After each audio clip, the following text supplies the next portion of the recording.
Star Trek 57, M23, take 2.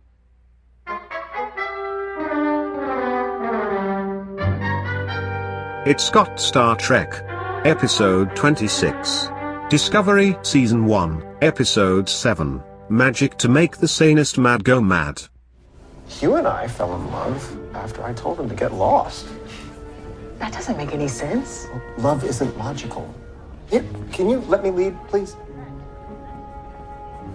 I was in a wonderful cafe on Alpha Centauri when 3 seats down comes this hideous humming. Have you ever heard someone try to hum Caecilian opera? I can't say that I have. Well, I told him to stifle it or sit somewhere else. Instead, he sat right next to me. And he's been there ever since. But after such a rude exchange, why would he do that? I told him how I really felt. And he did the same. And we like that about each other. I'm good at honesty. Never hide who you are. That's the only way relationships work.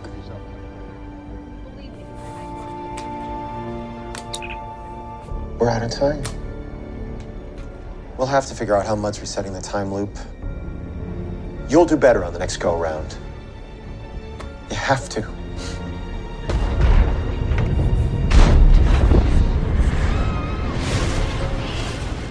What is the definition of a cavalcade exactly? Is it like, does it involve like equestrian activities? It's a cavalcade, pronounced cavalcade, a formal procession of people walking on horseback or riding in vehicles. Horses. Wow, Jesse, how'd you know that? Is it like cavalry? I know stuff. Cavalry, that's what you were doing. Yeah. That's what you were doing, you motherfucker. That's what you were doing. I sit here and I know stuff. Yeah. I know, last week I said I was going to be more serious, and I don't really think I followed through. And then you like played recordings of yourself like singing musical bits. Yeah, And, so I think it was like really weird. I think it was like some kind of shtick I was going for or something by saying You think? You think it was I some think it was kind kind of of shtick. You think it might have been like some kind of shtick? Because I didn't really reference it. There were no callbacks to it. I didn't I didn't really act more serious. I just said it. I thought it was pretty good. Yeah. Well, yeah, but I mean, I wasn't. I said I was going to be more serious though, and I wasn't though, right? No, I know that was. Yeah, I got. The Jesse, joke. you're just prolonging. Yeah. Well, no, I know you got the. No, there was no joke. The point is there was no joke. There was no joke. It's not like I said I was going to be serious and then I did the opposite on purpose. I just didn't follow through. I was being shticky. Although I guess the joke was that I was being shticky. Yeah, no, that's what I'm saying. All right. Yeah, I just didn't follow through. So I think this week I need to start being less shticky. I think that's what I got to shoot for now. I think is what I'm saying. That's what I'm trying to say. I'm too shticky. Too sticky. All right. So Did you wear your sticky socks? My sticky socks. No, I'm wearing my See, there's my no one can see. My it's a podcast. My ninja socks. audio format entertainment. My red ninja socks. Yeah, those are black, tight though. They're black ninjas. Someone claimed he thought they were Power Rangers. Maybe it's because he was really into Japanese culture, so maybe he just didn't want to say ninja, which is why he said Power Ranger. Maybe it was like offensive. I don't know. Yes. Just call everything ninjas. I know ninjas don't go around beating everybody up. They were just assassins or whatever, but I'm sure there's something even more crazy that I don't know about them. But ninjas aren't like the awesome backflippy, kick punchy kind of, like ninja flips? Ninja flips and ninja stars. And ninja spikes. They got ninja stars. Yeah, they do, but they don't run around like in the game Shinobi. Did you ever play Shinobi? No. Welcome to the It's Got Star Trek podcast. So, yeah. Anyways, so I'm not wearing my monkey socks or my fake Pac-Man socks. So that's it. We've learned over the course of the last few weeks that Dan has a variety of colorful He's socks. got comedy socks. I don't know if he has any Star Trek related socks. He's got, like, that would be kind of Puma keen. socks. I don't have any.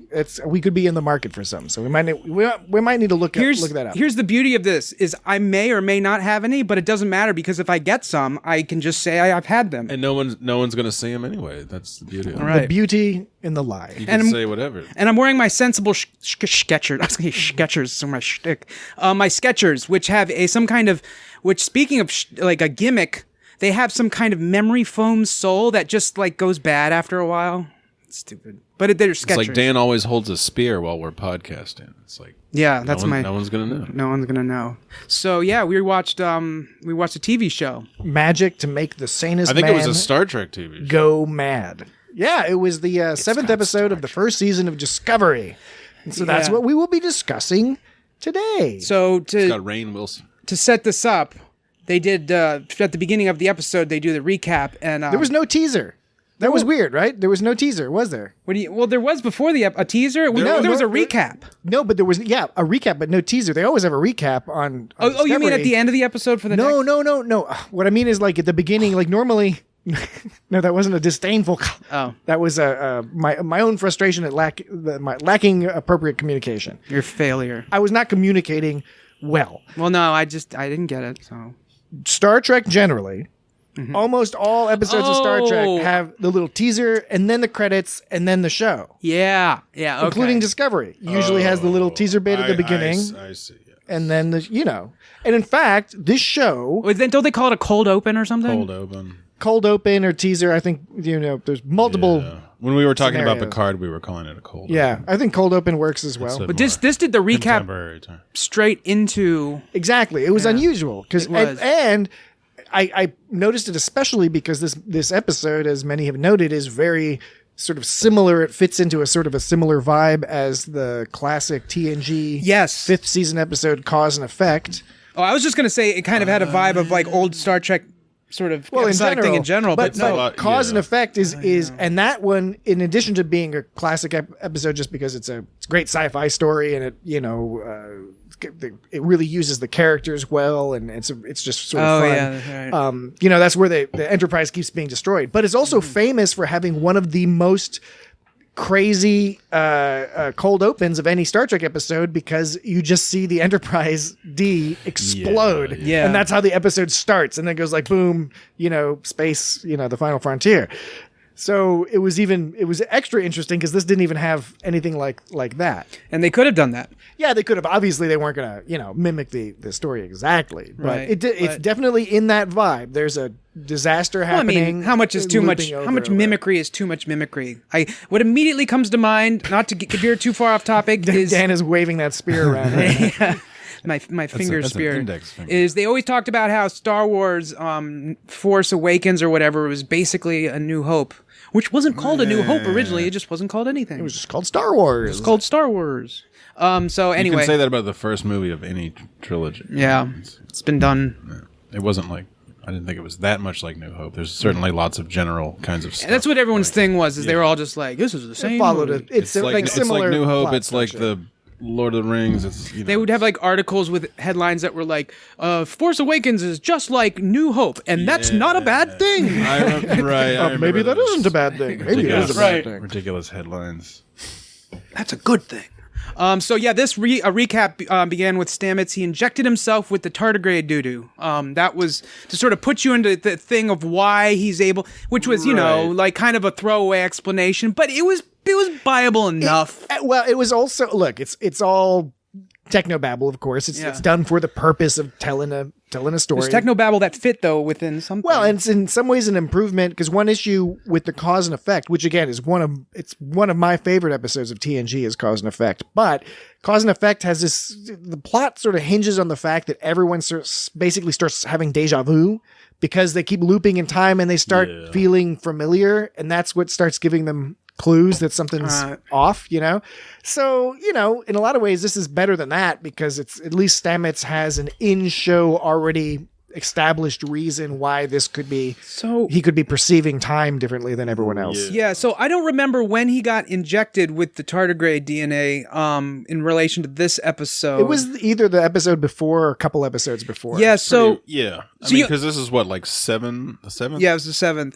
So I wonder, like I always wonder how much of the season do they plan ahead and how much of it is just kind of winging it. Obviously in Discovery there was a lot of things. catastrophe There was behind the catastrophe, scenes, yeah. but if this was planned ahead, it was like a good planned to fit that. Or actually, if this was improvised in this episode, they're like, hey, he's already got that DNA. Maybe we could do this, so as an explanation for this whole great episode. And, honestly, they could have come up with another reason or a different thing, just like, TNG managed it without having a similar thing. So, it's writing. In writing, especially in sci-fi, you can come up with pretty much anything that works. If the story's good. People will forgive anything if the story is good. Yeah. Right? That's the fundamental key.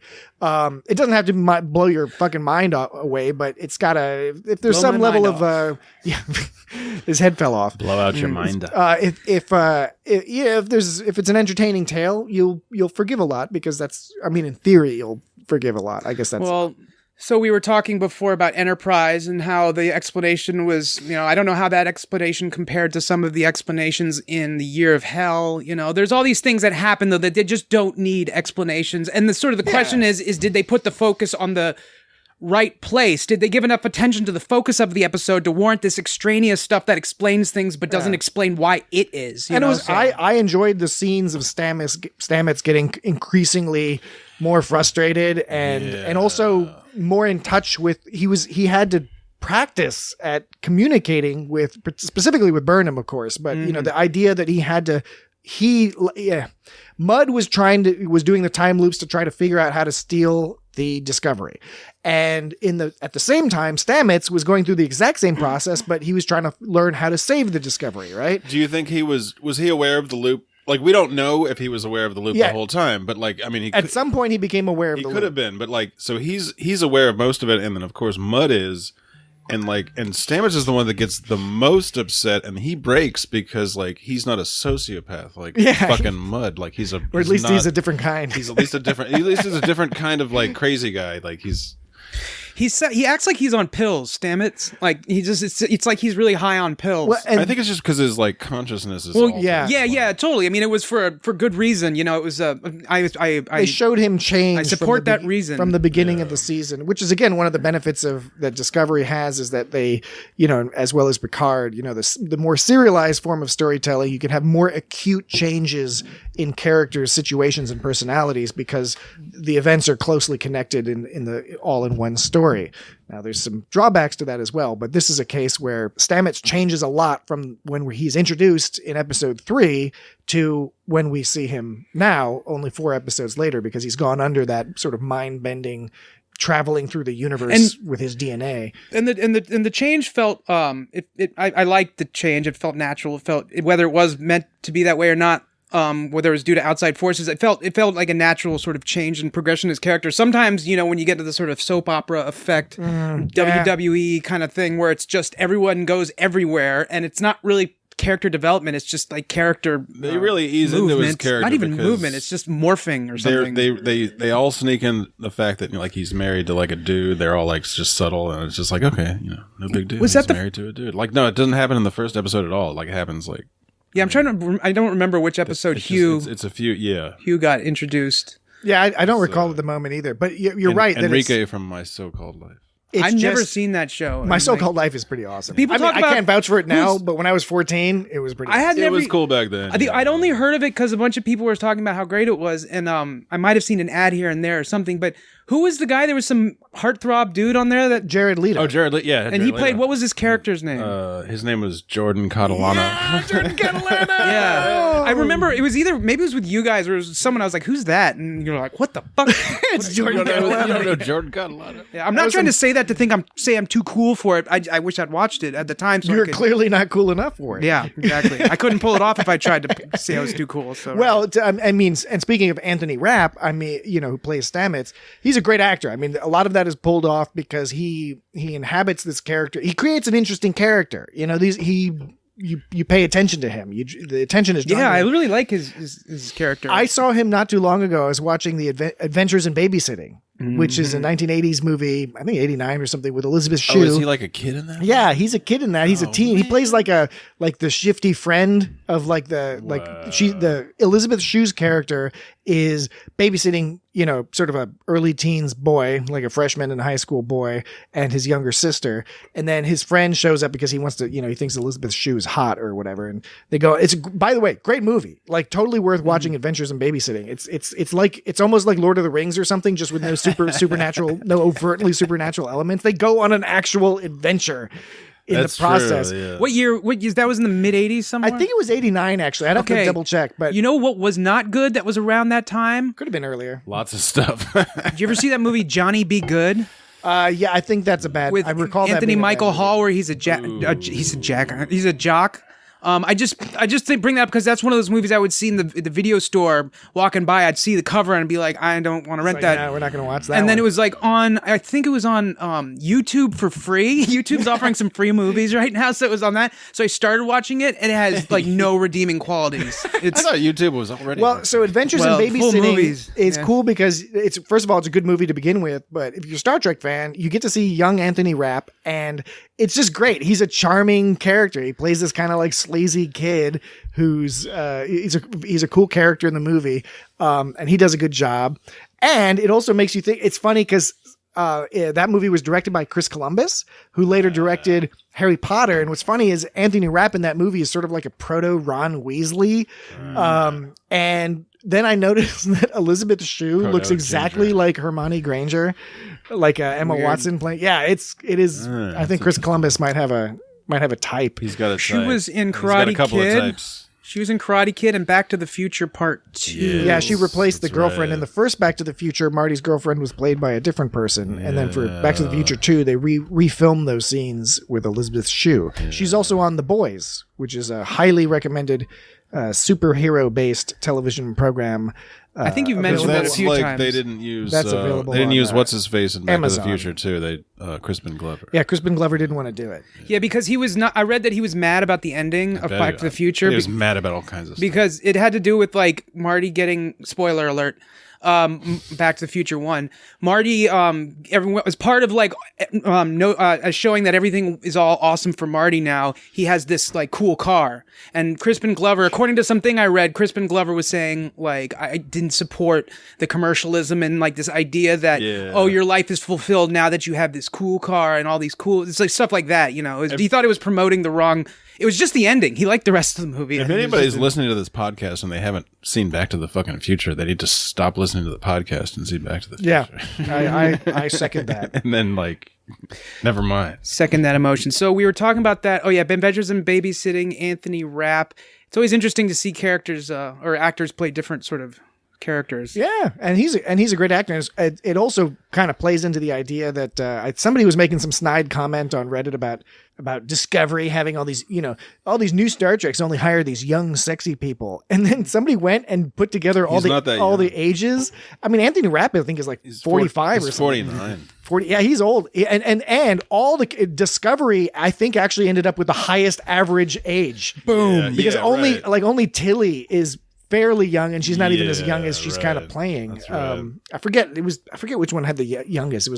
It was either TOS or TNG or somebody actually had like the youngest average age of the characters. That makes sense. Shatner was I think 34, 35 when he started that. Tilly looked like she was a partying veteran. She was walking around, drinking and partying all confidently. She's really good at acting drunk. I thought that was pretty good. Yeah, she did do a Not good- everybody on TV gets the drunk thing down. She's That great. was pretty solid, yeah. And what I really thought was great about that scene was it shows that they're capable of understanding these are not stereotypes, these characters. Tilly is anxious and she's nervous in the context of being a Starfleet cadet, but they've already shown her, like when they were dealing with the tardigrade and the Klingons on that sister ship in a previous episode, they've already showed that Tilly can be brave and take charge. And in here, they're showing that, yeah, she's kind of shy and anxious in the Starfleet context, but that doesn't mean she's just doesn't know how to have fun and have a good time. She also likes to make friends, so it's kind of weird how she's kind of awkward and strange. But she was all excited because Michael Burnham was her roommate, because she had a roommate or something. I guess at the first episode, Yeah. something. She has her weird allergies or whatever. And that party, she they're had listening to snores or like something. all this 20th century music. So what did you think about that? They were Because listening that's to some Wyclef Jean song. It was different each time. Was it different each time? Well, it was Staying Alive. A couple of times, yeah. One time it was Staying Alive, and then later, Oh, there was a different there's one some later. Al Green. Yeah, there was when they were dancing. When they're dancing, yeah. So what's your view? Because that was something that a lot of people at the time this episode came out complained about. They were like, why would they be listening to contemporary music? Yeah. Well, I don't know. I find it an interesting debate. I listened to Bach and Mozart. Yeah, so I guess it's That's 200-year-old music for me. Yeah, and I think it was a similar complaint in Star Trek, the J.J. Abrams movies, where they use a little, Beastie Boys and stuff. Right. Yeah, exactly. So the thing is I on the one hand, yes, I'll listen to some music from hundreds of years ago, but also the thinking of the context that this is a TV show shown to us at this time. It's like a case for and against it. It's a case for it. It's like, it's relatable. It's for our time. It's so we can relate. But the case against it is like, oh, it's very obviously pandering to people. That's the for and against. And you know what? I mean, I thought about it and it's just kind of like, I think I was more bothered by the Beastie Boys and the J.J. Abrams one for some reason. And maybe that's simply because I saw it first. And after that, I was like, fuck it. I don't know. Star Trek is sort of always able to get away with a lot of references to 20th century culture or 21st century. Yeah, whenever they go back in culture. time, it's always 20th century. I mean, it's usually the present. It's contemporaneous it's present. part of, it's just sort of part of Star Trek, like references to our time when, the time that you're watching Star Trek. Plus on, the other. So they get away with it. It's goofy sometimes.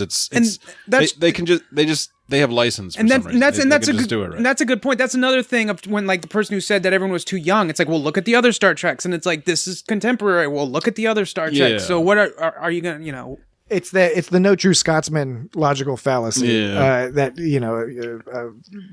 it is Star Trek. So by definition, in a sense, Star Trek does do this. But also, I mean, look, TNG did a lot of classical music. Guess what? You know why? Classical music is really easy to clear, copyright style. Yeah. Yeah, you don't have to pay for that shit. Yeah, there's so much very that's public simple. domain. You can just have your own orchestra do that shit if you need to, right? They already know how to play it. I was playing some game and it had like some classical music station in the video game. It was called Sleeping Dogs. And it's like, I kept trying to listen to it and I was just like, this is like, that Sweet Caroline song or something, or like, where it's just, you've heard it so many this fucking isn't even times. classical music. This is just some pop music. Yeah, played by an exactly. orchestra. Right. And I was thinking the whole time, I was like, this is totally some public domain, like, because the rest of the stuff I'm sure they paid for, but that one they were probably just like, we can throw in this for free. I think it's the producers are damned if they do and they're damned if they don't, because Star Trek has done made up music before, and more often than not, people ridicule it. Blackbird, because it's is that a made up song?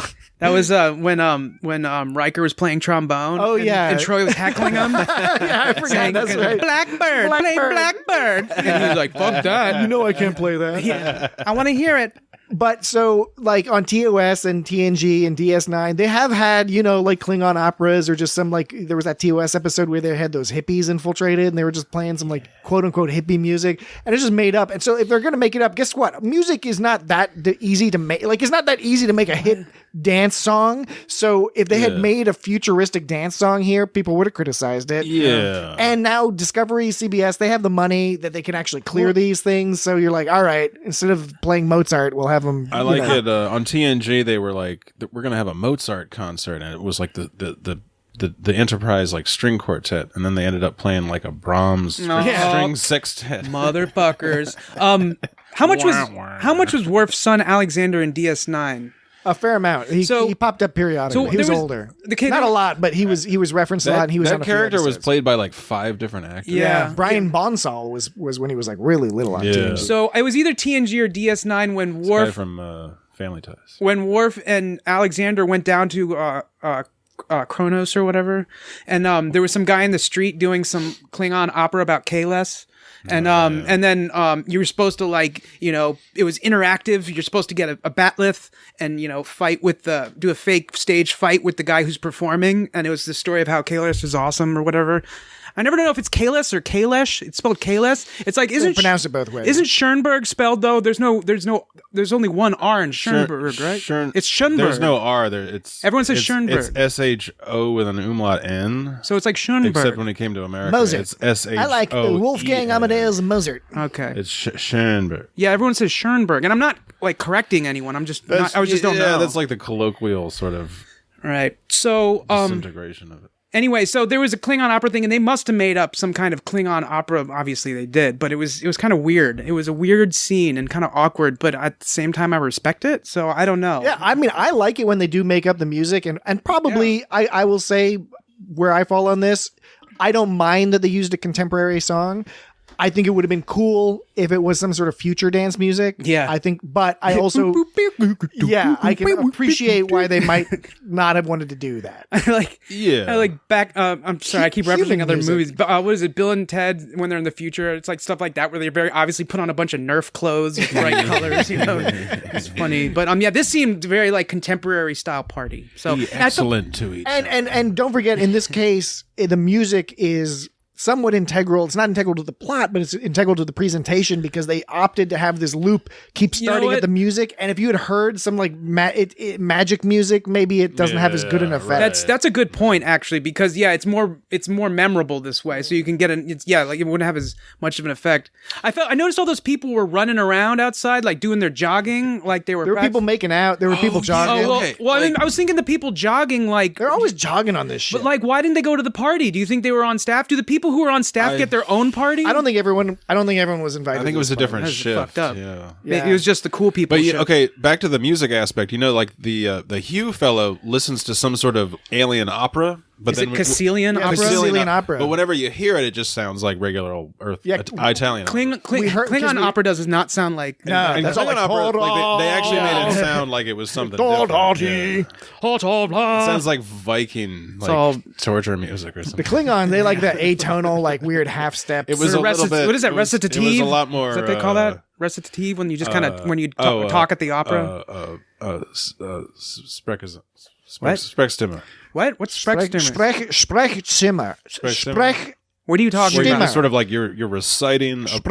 Are you talking about Sprechstimme? Is that what it's called? Are you talking That about? means I'm talking about- it means speaking voice. It's like when people are like, Deutsch. I am going to do this. I'm still technically singing, even though I'm not really singing. That's recitative. That's what I'm talking That's about. recitative. Okay. It's still an opera. I'm still singing. Sprechstimme. Auf Deutsch ist Sprechstimme is es something Sprechstimme. subtly different. Yeah, well. Recitative is what you're talking about. You guys just want to Problem. say Sprechstringer. Sprechstringer. Sprechstimme. We're really into German culture. Wir sind Sprechstringer. sehr, wir glauben, dass die deutsche Stimme ist sehr gut.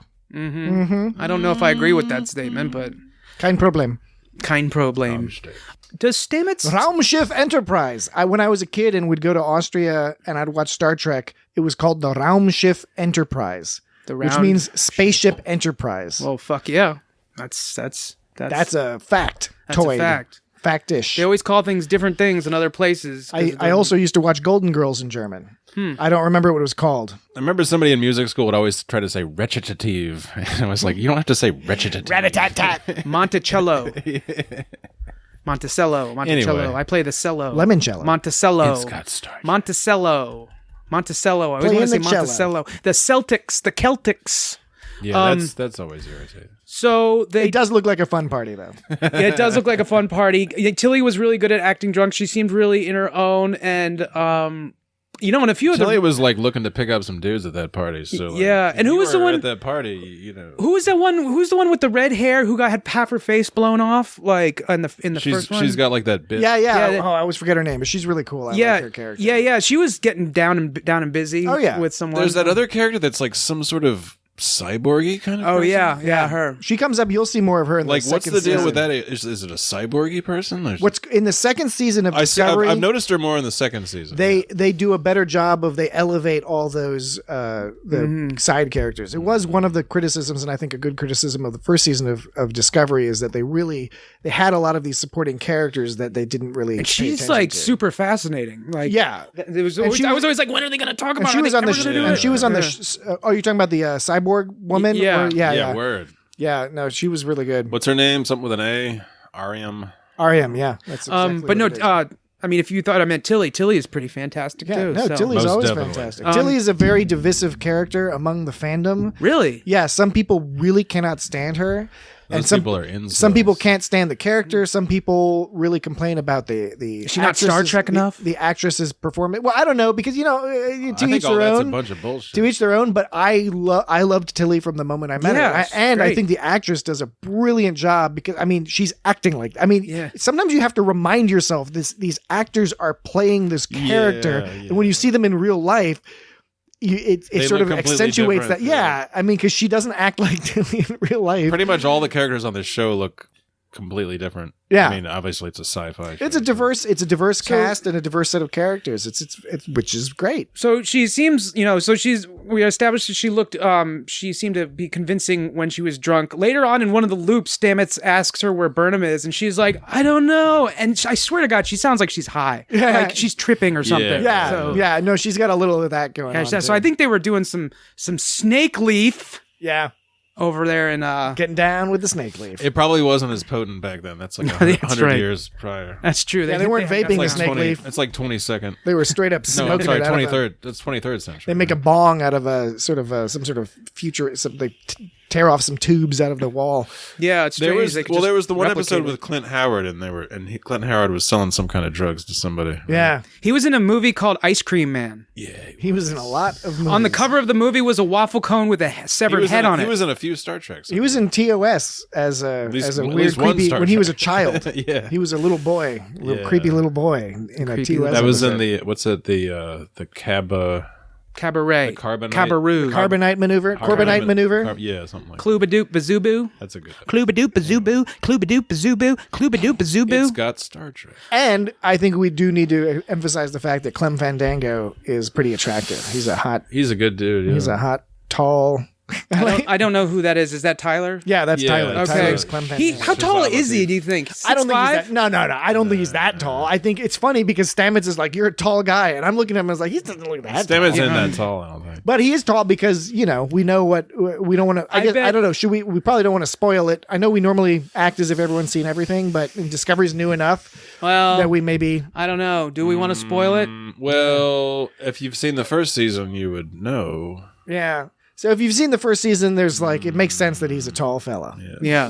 I mean, you can spoil it. We've given enough warning, but it makes sense that he's a. I mean, this show's got lots of funny little, twisty turnies that we could It is talk about. Maybe too many. And they would be. Yeah, well- they would definitely be spoilers. Yeah, but because of behind the scenes But stuff. we could only assume that It's Got Star Trek is being listened to by Star Trek Mega fans. aficionados. On the other hand, it's not entirely necessary for the purpose of discussing this particular episode because it is relatively self-contained. He's totally Ash Tyler in this episode. Ash Tyler, leave it at that. Clem Fandango, awesome. He's still a bit of Clint Fandango. Yes. So In yeah. second season, he's got that crazy beard and he looks funny. yeah. So she's at the party, right? And Stamets when they run into each other, Stamets, that's his first clue. He's all like on pills, happy pills, which in real life happy pills, because they run into each other, and he's all like, "It's such a blessing to have run into someone to create something new," or whatever the fuck he was saying. I don't even know what he was saying. Well, the deal is that but I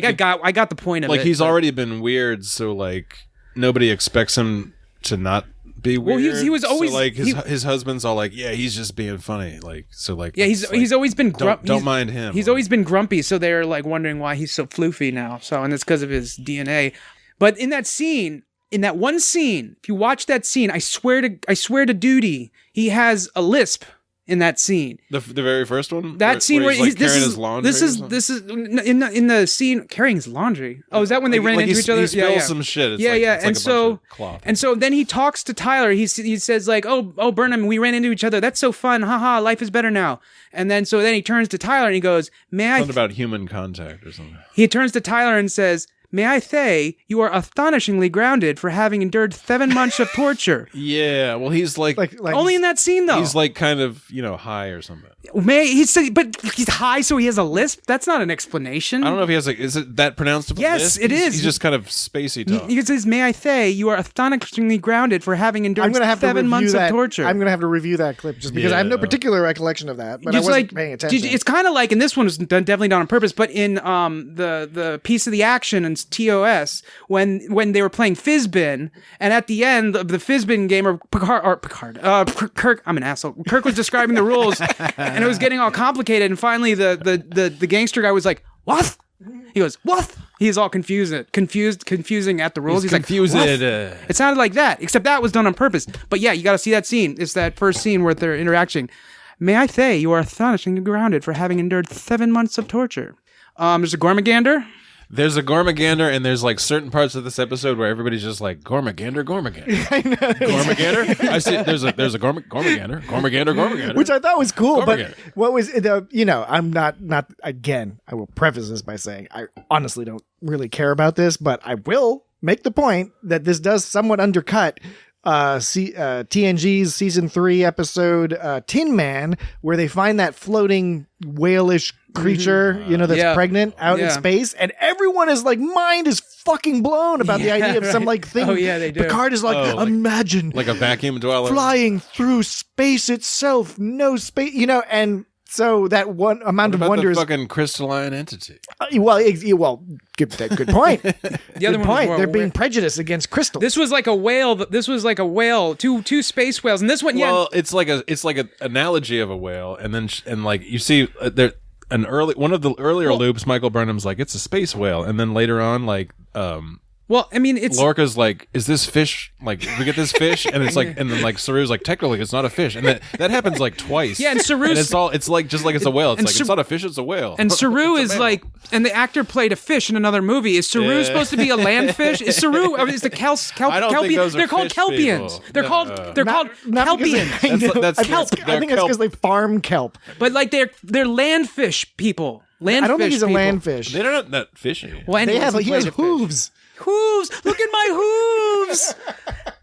Sorry, that was from Freddy Got Fingered. My hooves!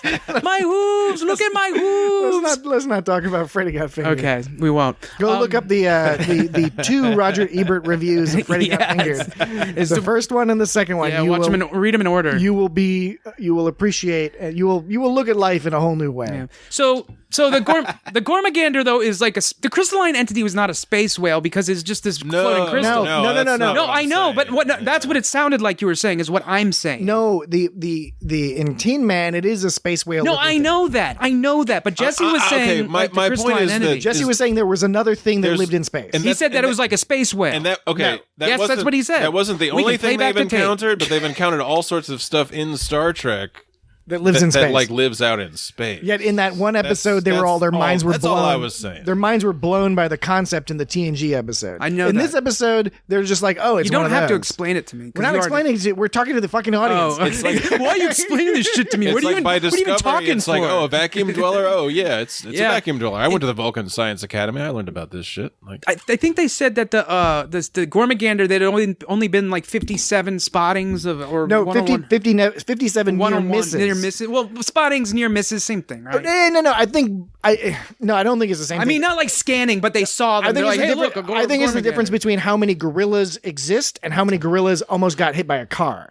I think that's the difference. That's a little She was saying there were- That's hyperbolic. No, but she was saying there were she literally said near misses with starships. In yes. other words, that this specific thing that they're like, okay, we are close enough to one that we can actually deal with it. What I meant to say by spotting is I just meant like, oh, they see through the view screen. They see one. That's what I meant by spotting.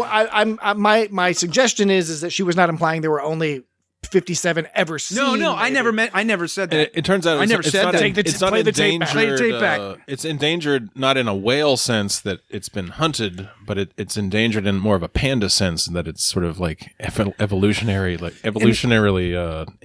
inferior. And that was like that was It's not naturally selecting properly. that was a metaphor for Burnham's sort of relationship, sort of emotional relationship. And so there's a B plot in this and it's not originally. I thought the B plot was her relationship with Tyler, but that's just another example of the B plot is really manifestation of the B plot. Yes, exactly. And it wasn't directly approached. It wasn't like set up as a plot, beginning, middle, end. It was just these little hints dropped, little themes dropped here and there, and that they kind of sewed together. I thought that was a very interesting. I mean, I'm sure it's been done before, but I like the way they implemented it. I like the theme. I thought, especially, I mean, we can jump to the end. It was a little heavy-handed at some points. I agree. It didn't quite connect to the story, and it doesn't have to, by the way. But I think they maybe tried a little bit harder than they needed to like, especially with the personal log thing, because the personal log was really, it kept coming up, Burnham's Yeah. personal log. And it was for the most of the episode, I thought it was a good device to help, keep things moving and help us understand what's going on in Burnham's head, which is helpful. That's what that device is really useful for. But, with the whole I learned that sometimes you have to break out of your routine to, it's like, Well, I the agree B-plot- with the basic message, but I don't know. It just sort of didn't match up with what happened. The B plot, I think we had this discussion actually, and one of the assertions was that B plot doesn't have to, live along with. No, the it doesn't A-plot. have to. I think where it can be I would hardly even call this a criticism. It was just something that it didn't quite fully connect for me in that I thought it was a little bit, I thought your phrasing was good. It was a little bit heavy handed towards the end when they were kind of like explaining it. And I was like, you don't need to explain it. It's there. Right. It's already there. Right. Yeah. They didn't need to re-explain it. I like the idea of dropping the sort of bits along the way about, I like this sort of the approach in the sense that they didn't have any, the B plot, like for example, with, when in TNG, when Data went to the planet, Dino himself.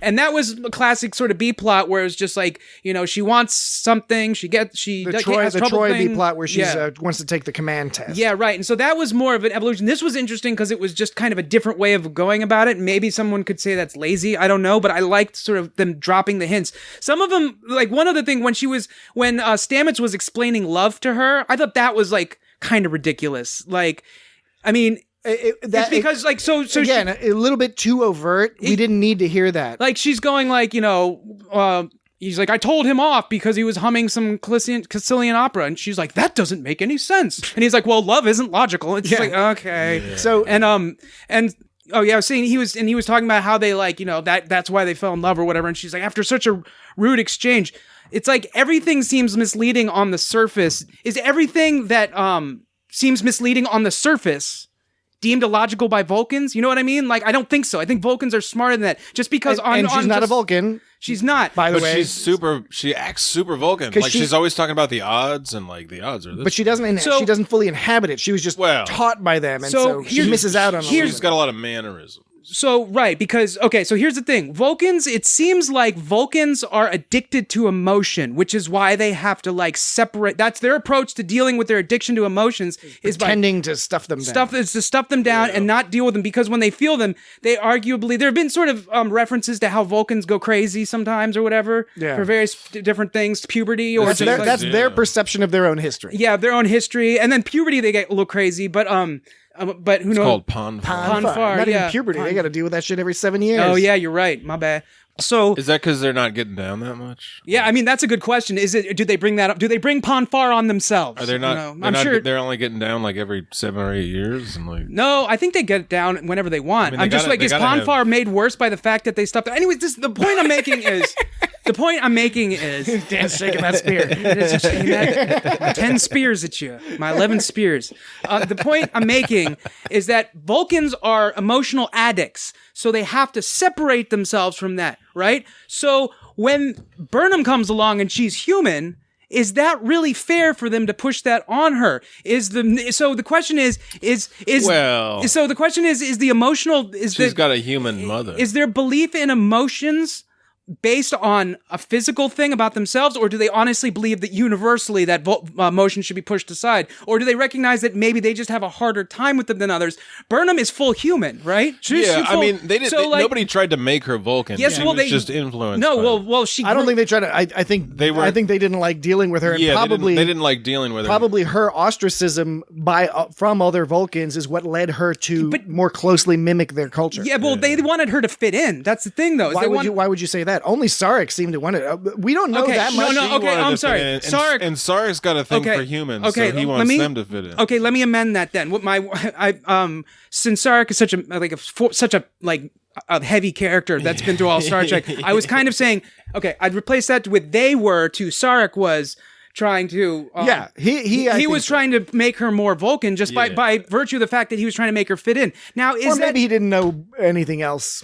or he didn't know anything else. Yeah. Okay, now It's another consideration. if I'm going to go with the possibility that, of course, whatever is whatever, but the Vulcans are emotional addicts. They have this sort of addiction to emotions. They push it aside. If you have a human and you put it on a human, that could be potentially damaging to them. But then what is damaging if you're fitting in? Well, I don't and- know. and- That's and- a nebulous question. I but- can't speak specifically to Sarek, but I think that we've seen repeatedly throughout Star Trek, from Enterprise through everything else, that Vulcans, rightly or wrongly, they actually believe in this philosophy, or they purport to believe in this philosophy that logic is better, and they're always criticizing every other race, not just the humans, every other race they're criticizing. When they do criticize them, they usually criticize them in terms of their emotional state. Yeah, they don't praise things. They're too emotional, and they're eager to call people out and say they're too emotional. And so that's clearly some part of their ethos. And presumably Burnham, for whatever reason, has internalized some of that. And when we see flashbacks of her first coming on board the Shenzhou, I mean, she has a Vulcan haircut. She's really acting super Vulcan style. Yeah. My personal She is the sort of science argument and headcanon, although it's only, it's a little bit supported by what we've seen, but we just honestly, we haven't seen enough of Burnham's background to know. But to me, it struck me more as she was a bright, fun-loving human child. And when she was taken away from her parents, and when her parents were killed. So it'll be a separation scar. Yeah. And then, taken to go live on Vulcan. Now she shuts all that down, and you can understand a child who believes her parents to be dead, and who is now living amongst these new group of people, and especially Vulcans who do not manage emotions. So you got this girl who's never going to face. You can see it as a superpower. It's similar to that TNG episode where that child starts to really want to follow. He wants to be like Data. They find that kid. He wants to be like Data because Data has no emotions, and so he wants to become an android. He brushes his hair. And it's all a psychological defense mechanism. And so I could see those two paths to Burnham. A, she wants to avoid the emotion, or pretend she can avoid emotion because she has a traumatic past, and she wants to. It's a way of dealing with that. And simultaneously, she's an alien on an alien planet, and she wants to fit in some way. And similar, she overdoes it. She goes out of her way to subdue all her human aspects in order to find some connection with other people. And we don't see any evidence that she had any. I mean, we don't see her hanging out and partying with Vulcan people.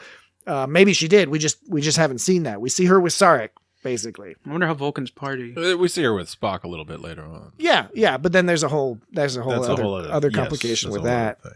But I don't know. It's interesting. The connection really wasn't there. And to go back to an example, the connection of between the theme of she basically concludes it's important to get out of your routine. And at the beginning, that's the arc. At the beginning, she's talking about how she's gotten into a routine, and that's great.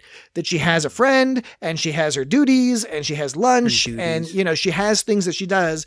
But now she's all scared to go to this party, right? And it's kind of meant to be kind of funny, but it's also there's a pathos. I gotta there. go to a party. And by the end, it's a loop. By the end of the episode, she has concluded her message after going through this ordeal, even though she doesn't remember most of it.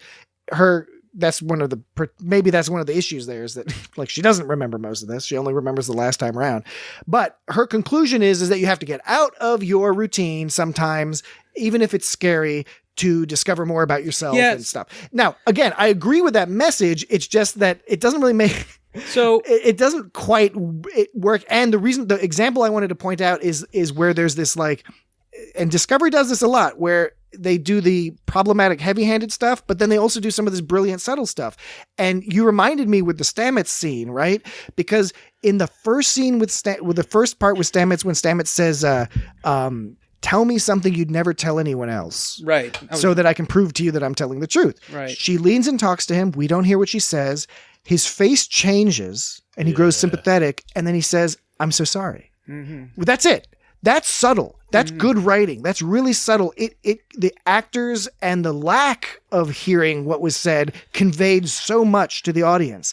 And then they undercut that later by saying it wasn't the problem that he said, you've never been in love. That fulfills that loop. then to go on to be like explaining like, I fell in love and then love isn't logical yet. And then it becomes heavy-handed. And it's a shame because that first scene was so great. And if they could have done something similarly subtle, it would have continued that. And it just goes up and down a little bit. You see it in this episode, and you see it throughout, particularly the first season of Discovery. It kind of bounces back and forth between just too much and then like really nice. I like the approach, but it was too much. And the conclusion of drawing like get out of your routine is kind of sort of making it a little bit more abstract and generic than I think it needs to be, because it was specifically like, okay, she's a hard time relating to Tyler because she's, wants to keep it professional, doesn't know how to like let herself go or whatever. The space whales, they don't fuck because they work too hard. She admits to Stamets she hasn't fallen in love. Gormagan. And she doesn't understand the quirks of love, which is the one about whale fucking was interesting and fun, but like that was a little heavy-handed, a little bit. Wait, whale fucking? The space whales. Okay, sorry. Gormagan. The whale fucking was a little heavy-handed, but the Gormagander. Gormagander. Don't you understand her, Gormagander? Gormagander. And you've got a Gormagander coming in. But the whole doesn't understand the quirks of love thing was kind of like a little too much. But it wasn't even so like when she concludes with "I want to get out of my routine." It's just like it was more specific than that, and they didn't have to sum it up. And again, it's not a huge deal. It's just that the sci-fi plot structure sort of undermines it a little because, again, realistically, Burnham at the end of the episode has only gone through this once, and it all went really well. Right? Because this last time, Stamets comes and talks, everyone gets on the same page right away, and they solve the problem. So when they were, I was wondering, so when they were dancing, when he was dancing with her and all explaining to her how things are or whatever, I mean, part of that had to have been to his benefit, but it's kind of like, of course, I gotta wonder, even if it doesn't matter, I still wonder. It's like, why was he wasting his time just like telling her how things are? Not that he was going to necessarily get any new information at that point before it blew up, but it just seems like he should have spent that time learning about her just for the fun of it. Like, why waste time teaching her something? So here's the thing. That's the part that when I first saw this episode, I was annoyed by that because I thought it was sort of egregious. And after watching it a few more times leading up to this podcast, I appreciated it more because I started thinking more about how Stamets' initial challenge with Burnham was figuring out how to communicate with her. And the dancing scene is actually, he says, I got to figure out what I'm working with. Right. And so he uses that as a tool. He uses that interaction as a tool, not just to learn more about her through the conversation, but through that act of right. How is she reacting to what we're doing here? How is she moving? And he's observing and noticing things. And then that helps him in the next loop around to really to get, then things start moving because then he's able to communicate with her much more effectively and much more quickly. Yeah, that's what I was sort of like thinking because I was like, he must be getting something from this. So yeah. Oh yeah, I guess it was, but part of it also I think was a little bit just to sort of explain to the audience and things. Yeah, of course. So, of course. Which is not a bad thing, obviously. No, not necessarily. They are trying to show some character. They're revealing information about the characters. I mean, the episode, it wouldn't be pointless, but it would be a mere entertainment if it was just a fun story. Entertainment. We are learning more about a lot of the characters, but specifically we're learning more about Burnham in this. Do you think those like dark matter bits that the time crystals? Those are time crystals. Not the time crystals. The little purple ones. Mud gets those things from Lorca's quarters because he's got that crazy arsenal of weapons. Right, yeah. Those little purple balls. Do those come from the mirror universe or do those come from the actual universe? I don't know. Yeah. That's a good question. Wait, did we ever see time? Spoiler alert. Did we ever see? You don't give the spoiler alert after. It's just not helpful. It's still an alert. Mirror universe. Yeah, it's we're looping. We're looping, right? It's a loop, baby. We're fourth dimensional here. You call a red alert after the You're not emergency. thinking fourth dimensionally. Yeah. Yeah. So, did we ever? I can't even remember if we saw the time crystals. We don't see them physically in this episode. No, we saw like the ship inside of the Gormagander Yeah, that you see, like, had the the time It's crystals. funny because I keep thinking of Napoleon Dynamite. He's like, "Did you put in the time crystals?" because they were like, and they put that shit on their groin, and it was like, oh, kills. Well, and the time crystals do come up again in season 2. The cow got into an onion patch. In season 2 of time Discovery, crystals. time crystals are important again. Just I wish they gave him a different name. Is all. Well, what was great is both in, I think it was in this episode, but also in season 2. Definitely, I remember in the season 2 episode that revolves around time crystals, a bunch of people were like, "This is the stupidest Star Trek thing ever, time crystals." And the great irony is that time crystals are a real, quote unquote, real thing. Oh, well, I guess I'm dumb. They're not a real thing, but like it's a theoretical it's a physics, thing. and that's what they're called. Like that's the physics term for this construct. This Well, I mathematical guess I'm an construct. ignorant piece of shit then. So fuck me. No, nobody said that. No, nobody's gonna fuck you. You didn't. Oh. I mean, you've only been to school for so much. You can't know everything. Oh wait, I don't Come even. on. How do I take that? You know lots of stuff, but you can't know everything. Can't know everything. Well, thank you, Jesse. I take that well. Okay, Time but crystals. you know what? Context is important too. And in this Context is king. in this context, like time crystals was most recently used in Napoleon Dynamite in pop culture. And so. it's a MacGuffin. It's a MacGuffin. Well, yeah, of course it's a MacGuffin. It's rather MacGuffin. Of course it's a MacGuffin, but just call them like chrono rolls or something. Chronoton. Chrono rolls. That'd be more Crystal MacGuffin-y. matrices. Chrono rolls. It's Chrono rolls. almost if Chrono you rolls. just call them time crystals and you don't I- and you, I- you don't call them Chrono- like midi-chlorians, then it like makes it better. Minicrons. Call them minicrons. I think it's I would love to believe that this was a purposeful troll by the writers, knowing that a bunch of fans would get on the internet and be like, "Time crystals is a stupid name," and then the people could point to the actual physics papers Fans are the worst. describing these things. Now, probably not the case, but I would love for that to be the case, for the writers to be like, "Yo, Uber fans, why don't you calm yourselves I'm down?" feeling a little bit." attacked right now. Take a physics class. We're not talking about you. You know what? One time I was sitting at work and I was one of the managers was talking to another manager and they were like looking at something, or someone was vaping or something. He was like, "Oh, they got their douche nozzle on," or something like that. and he's like, "They're such fucking douchebags." And I was like, "Well, actually, I vape and it helped me quit smoking." He's like, "Oh, well, I wasn't talking about you." It's like, well, I'm just talking about those other people that just decided yeah, to vape. the descriptor you gave was very clear. You called me a douchebag. So no, but it's Time fine. crystals. So he just meant the general slobbering masses. No, I think it's a perfectly fine criticism. I just think it's funny. It's that in this case, that's why I was wondering if they knew, because it's a real thing. I'll tell you that was their defense. I'll tell you one thing, Patrick. I would not get on the internet and complain about it. It's not something that detracts from my enjoyment. Yeah. No. Detractor. Like, why bother to be mad about something like that, even if whether or not it has real It's a physics waste. or whatever. It's a Brand waste new of time. Marvel superhero, the Detractor. The detractor. They always do that with video game sequels too. They're always at first like, "I know it's not good, let's play the last one," and then like 5 years later, it's universally established that it was the most amazing one. You know. Remember when we were kids and video game sequels were actually cool? Like it was like, this is the coolest game ever. Teenage Mutant Ninja Turtles 3. Turtles 2 is awesome. The first one was impossible. It was really hard. I only ever got to level 3. And no one's ever gotten past level 3. I asked, yeah, I know, and Was there only one Battletoads? I think believe so, so. yeah. Yeah. And And Battletoads is another fucking That's a- hard. I think there's That's a actually a hard-ass glitch. There's actually, I game, think, a glitch yeah. where you can't beat it or something's like something goes fucked up if you play 2 players or something. Yeah, it's tricky. I think I saw a speed run of TMNT 1 online, and I was like, "How did you get that far in the game?" It's crazy. But Well, by the way, we have to remind ourselves at some point. We'll do this soon, but it'll take some planning. But you know, our good friend Gibberkit suggested at one point that we should do an episode on some of those old Star Trek games. yeah, Because especially some of those ones from the '90s were pretty cool. There was some they were so weirdly good mysterious. and there was some like good storylines in some of those games because they had to rely so much. The graphics were so primitive, Yeah. that that they had to have really good stories. Is that the guy and from text. Newcastle? Yeah.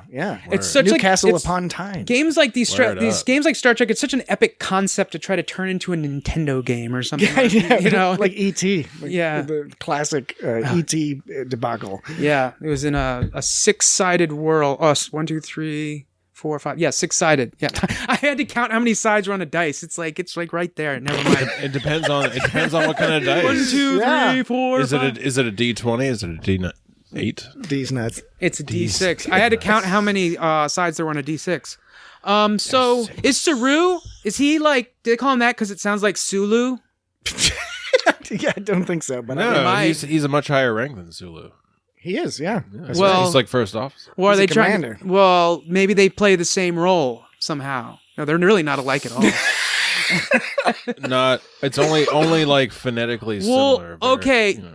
You were saying Love isn't logical. You were saying love isn't logical. That doesn't make sense. You were rude to him. How would you do that? It doesn't make sense. Look a little deeper. We're being honest, motherfucker. It is logical. It's not even quirky, senseless love. It's like we were honest, and that makes sense. The last week we were talking about, you were mentioning, Patrick, about how in the piece of the action they had names from characters that they used later on. They did like Burnham. Actually, there was a Burnham. Yeah, there was a Burnham. Koro Bergen or whatever, or Really? Koku Bergen, Koku Burnham. What was that guy's name? The guy that talked like this all the time. Huh? And it wasn't Gene Hackman. I said it was Gene Hackman. It was someone else. There's another actor, Robert Loja. Robert Loja. Loja. That's who I was thinking. Fuck you. Yeah, that's the guy who was thinking. Not Gene Hackman. When were we talking you. about Robert Loggia? Robert Loja. We weren't. He was talking about Gene Hack. He was saying Gene Hackman. Anyway, that was last week. The character Robert who was Loggia. this character who was the second gangster, the second in command gangster, the rival gang group, not the head guy, not Oxmox or whatever. I'm already forgetting all the names. Taybeck. K-Boo. It was like Victor Taybeck played Taybeck. Oxmix. It was his rival gang leader. It was like Koru or Koku or I can't believe I forgot this. Yeah. Oh wait, I have it right here. Coco and Kalo. Kalo. Oh yeah. Kalo. That's the guy that was on Alice, the TV show Alice. the one that's all like do do do do do do do do do do do do do do do do. No, it's not I Kalo. don't remember the It's name. not Kalo. It's Kalo is Oxmix's dude who goes what? It's Krako or Krako. Krakow. Jojo That's right. Krako. All He's right. the Robert Loja. So everyone, go back and listen to last week's episode, and then remember this And then section of this. you'll know what the hell we're talking about. Yep, it's easy to do. We give you an audio hyperlink. Ba-ding! Click that. All right. So we should talk about Mud, right? So I think we've Why bother with that? talked about the Burnham stuff plenty. Rainn Wilson is great. I think as Mud. He looks fun. He kind of looks normal with the beard. He how Yeah. he kind of looks a little. He's He looks better with the beard. yeah. He's a handsome guy, I Yeah. guess, right? But he looks weird and square box faced and without the beard. He doesn't find out who Michael Burnham is until the end of the episode. Which is a little weird And because it's then- like you read the manifest, but they read only the names. They like if otherwise he'd be saying like Michael.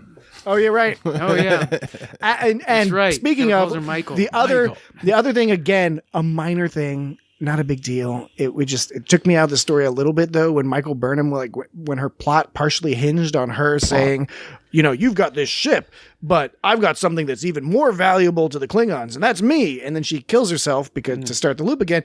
I just don't buy that. I don't buy that the Klingons, which have been shown to be relatively practical in this era, that she's like, I killed the Klingon Messiah to Right. Kuvma. Kind of, but like really what happened is that like the Klingon Cole ended up taking over and he didn't believe in that dude. He was just taking advantage of Right. that dude to like, sort of slip into the power vacuum. that is a good point. And again, I don't think Cole and these other people are going to be like, no, we'll just take the Discovery. That's plenty. That will help us win the war and take over the whole galaxy if we can replicate that technology. So, I mean, I guess you're just supposed to believe that Mud is that greedy and that nervous that he doesn't think he'll somehow pull enough money or something. But I don't could know. be. And again, you're right. He's just trying to get away from various whatevers. So anyway, that was a thing. That, Yeah, but it it wasn't a great explanation. It wasn't one of those. I really. And I can't blame it because guess what? Lots of Star Trek episodes end this way where the actual resolution is not necessarily the best. I mean, even some people would argue like Best of Both Worlds Part 2 has a slightly weak resolution. I don't necessarily agree with that, but that's a debate people do have. So yeah, you're not going to win every time, but I do love, again, to go back to that TNG episode Cause and Effect. The ending of that's really kind of, it's so cool that Data looks at Riker and then he figures out that that's why he keeps remembering the number 3 because he sees the 3 pips on Riker's shoulder on his uniform. So that's why he decides to go with Riker's plan. That's a cool solution. That's like it's a sci-fi solution. It's cool. It's built in. This is a little less solid. Again, the story is fun enough and the acting is good enough and the implementation is good enough that I overlook it. Also, those black hole balls were described as being one of the most painful ways to die. You know, burning alive with fire looks more painful than that because they didn't look like they were in much pain. Happens pretty quick. Nobody knows what the hell like antimatter is going to do. What? You, like. And I mean, I guess you could be frozen in place or something, but it seemed like as they were their molecules were flying apart or whatever, they were like, weren't they still looking around and stuff? Yeah, how bad Burnham could it was be? all looking at him. Yeah, like, and she still had that look like I win, and Yeah, it wasn't the look of a person who like was in pain because you know what could happen. You don't know how that feels, but at the same time, if she was in pain, she probably couldn't be all like, Exactly, unless she lived in a quantum state.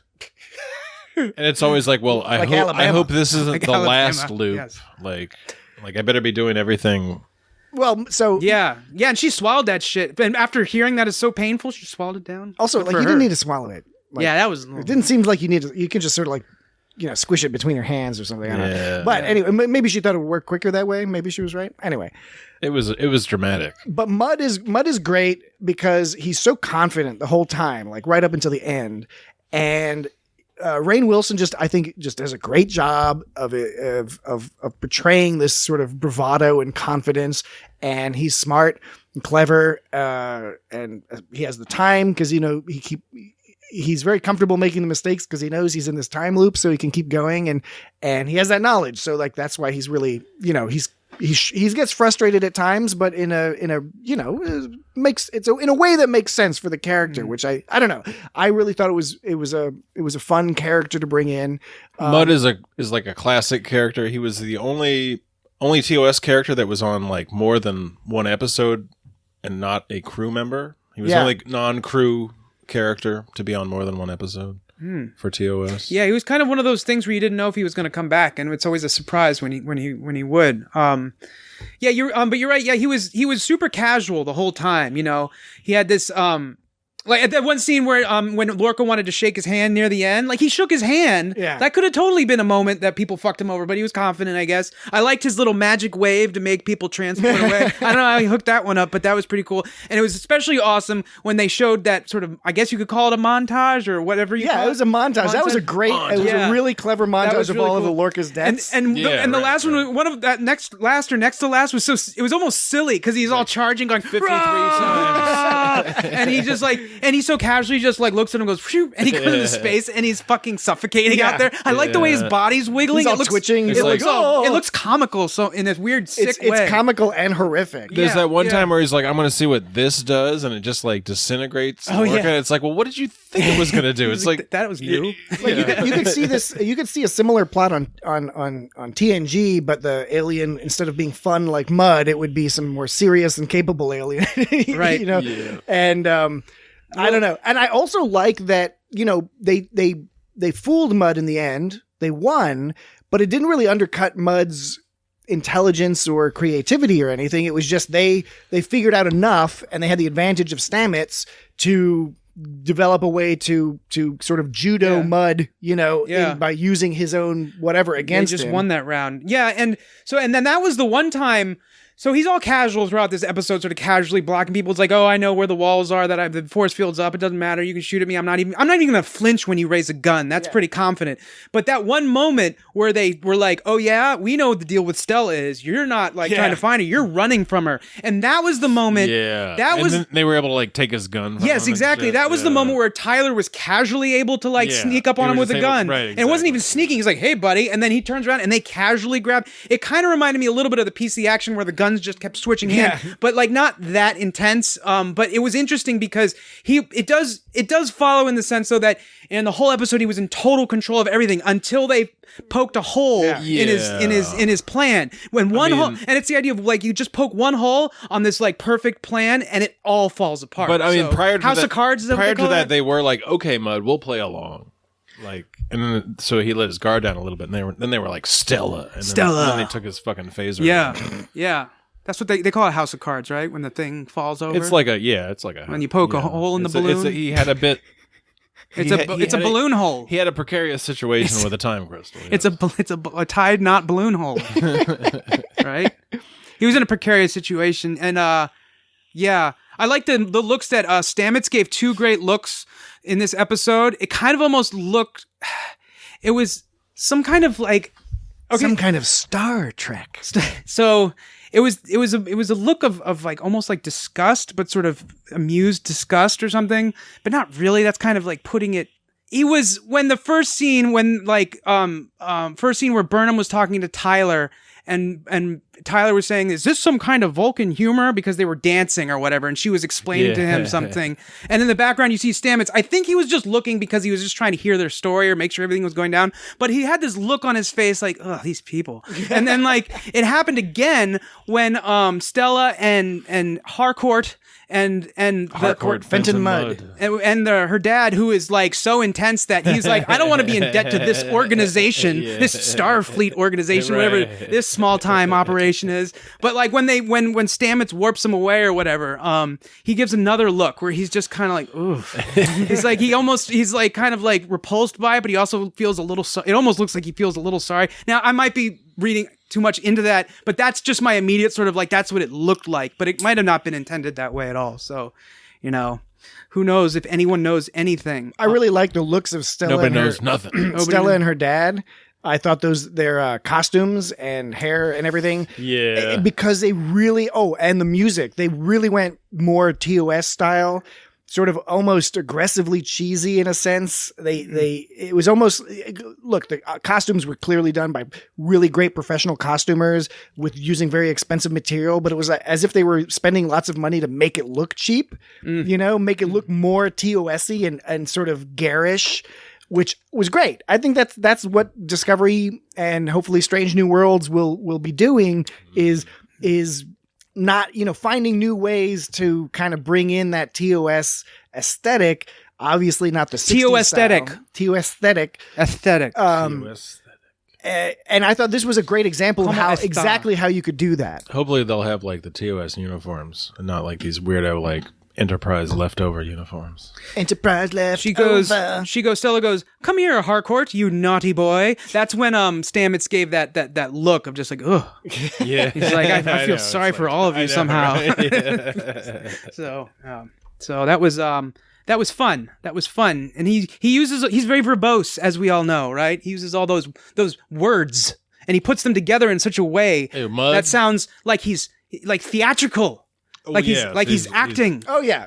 I mean, and if anyone out there who hasn't seen it, get a hold of the short trek Escape Artist, which focuses on Harry Mudd. It's probably the best of the short treks. Is that the one with like the sip and jippers? Yeah. Sip and jippers on a beach. Yeah. And it's a tour de force by Rainn Wilson, who also directed that short. And it's a really great, very Star Trek-y little tale. It's interesting about. I was thinking about Rainn Wilson versus. He's an Emmy Award winner. Is he? I wouldn't doubt it. Yeah. It's true, so why would I? Rainn Wilson's role versus, who am I going to mention? Tina.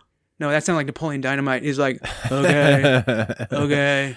Tina's like that. Okay, Tina. No, please don't. Yeah. I love you all, but you're all terrible. H. John Benjamin. Right. So. Who I also loved. I love that short trek too. I love that short trek as well. Oh, he's in that. Yeah. Yeah, so now which do you think took you more out of it? Like they were both believable as immersive, but if you were going to take the devil's advocate or just the other side that you don't happen to agree with, because I know which side you're on sort of, but not all the way, because you're complicated guys right here. You guys are complicated. We are. Yeah. So like which do you think we have a kernel of darkness in each of us. I think that Lieutenant of Darkness. Because Rainn Wilson, part of it, I was watching it, I was like, this is zany, but it's in a good way. It's in a really good way. I mean, we just watched a piece of the action last week. That was zany too. Yeah. So it wonders how much into everything it fits.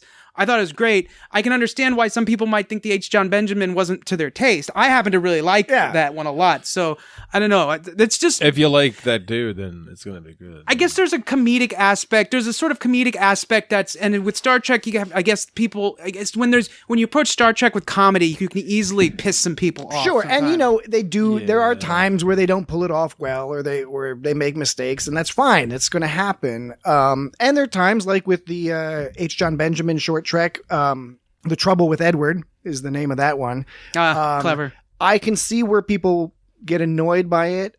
I really enjoyed that. I enjoyed the Escape Artist. I enjoyed this episode because I like when Star Trek goes and does something a little different, a little bit fun.